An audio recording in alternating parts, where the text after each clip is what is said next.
अभी कुछ दिन पहले चिल्लूपार बहुत चर्चा में था जब पंडित जी की मूर्ति को प्रशासन द्वारा तोड़ दिया गया।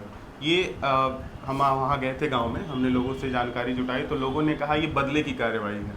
हालांकि विधायक जी जो अभी वर्तमान विधायक हैं उन्होंने कहा कि बदले कार्रवाई नहीं है, ये पड़ोसियों द्वारा सूचना दी गई थी, उस पर यह कार्रवाई हुई। देखिए निश्चित रूप से बदले की कार्रवाई है, क्योंकि अगर आप देखो गोरखपुर में ढेर सारी मूर्तियाँ लगी हुई हैं।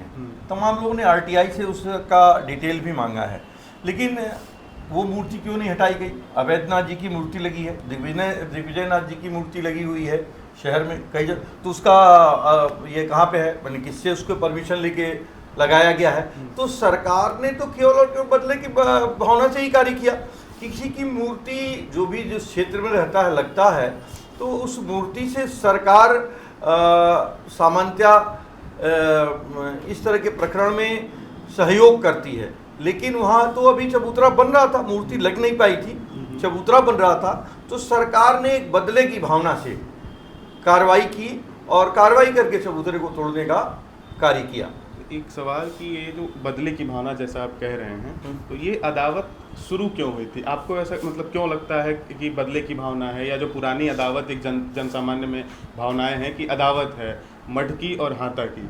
नहीं, जो जन सम्मान की है तो कोई ना कोई कारण रहा होगा, खैर उधर हम नहीं जाना चाहते हैं। तो जो बाकी मूर्तियां लगी हैं वो क्यों नहीं हटाई गई? जैसे अवैधनाथ जी की मूर्ति लगी है, दिग्विजय नाथ जी की मूर्ति लगी है, ढेर सारी और भी मूर्तियां लगी हैं अगर आप देखा जाए तो। लेकिन किसी भी मूर्ति का जो सुप्रीम कोर्ट का ये कानून है, संविधान का अगर कहीं कहता है, तो उनके लिए भी तो ये कानून लागू होगा कि किसी एक चीज़ के लिए ही लागू होगा। तो उन पर वो चीज़ लागू क्यों नहीं हुआ? अगर लागू हुआ तो उसका कहाँ, जो उन्होंने परमिशन लिया था, परमिशन वो कहाँ है? तो उस परमिशन को भी लोगों को बताना चाहिए कि नहीं साहब ये परमिशन है, इस तरह से हमने किया है, इसको आप दिखा दो।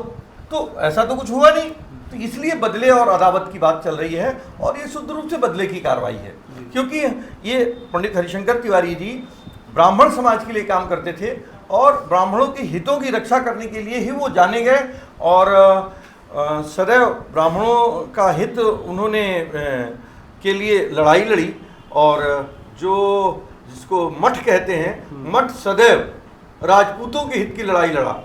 तो ये एक लड़ाई है, ठाकुर और ब्राह्मण की लड़ाई, मठ और हाथा की लड़ाई के नाम से जानी जाती है। ये जन सामान्य में एक भावना है। हाँ सर, अभी आपने कहा कि ठाकुर और ब्राह्मणों की लड़ाई, तो अभी जब हम आपके गांव में गए थे तो वहाँ भी इस चीज़ को लेकर बड़ी चर्चा थी कि ये मुख्यमंत्री ठाकुर हैं, इस वजह से सीधा जो ये काम हुआ अभी चबूतरा तोड़ने का, वो एक ठाकुर हैं और ब्राह्मण की वजह से चबूतरा तोड़ दिया गया।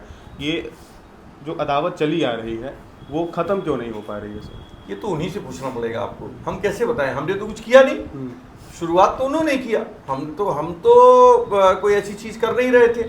तो जो भी कार्रवाई कर रहे थे वो कार्रवाई शासन के द्वारा हुई। तो शासन क्यों ऐसी कार्रवाई कर रहा है, ये बात तो शासन ही बता सकता है, हम कैसे बता सकते हैं इस बात को?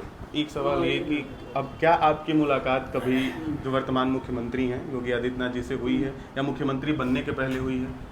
नहीं, क्योंकि हम लोग दो दल की राजनीति करते हैं, दो विचारधाराओं की राजनीति करते हैं, तो सामान्य रूप से कहीं मुलाकात हो सकती है, बाकी ऐसी हमारी कोई चर्चा नहीं है। अच्छा, कभी मुलाकात नहीं हुई?